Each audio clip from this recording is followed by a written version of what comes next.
Sometimes when you're working with objects, like in this case I want to make something that looks like a stamp, and you're working on the default orientation that you're looking down from the top, and I would like to make sort of a model here that I can print it, I can sort of draw around it, so I can use scissors. But the problem is it will be mirrored of what you actually see here, because I will have to draw on the underside of the material I want to sort of put into this finished product. And if I use the shell command in Fusion, you can sort of create this stamp-like mold of the object. But like here, if I go to shell and then I select the faces or bodies that I want to shell, I use this one, which is the top side. Then I select the distance I want and I press OK. Then I get the shelling on the top, and it removes the top.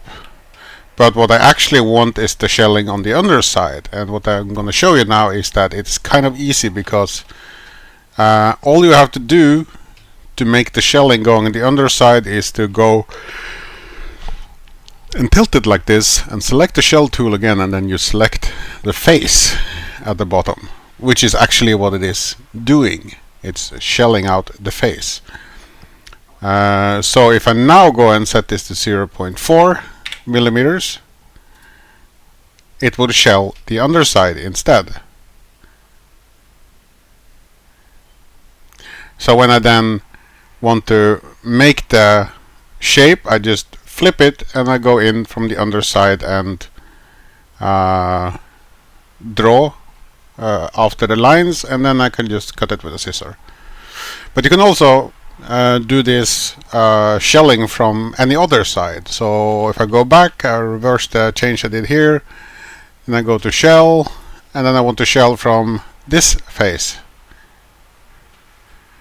and by default it says inwards.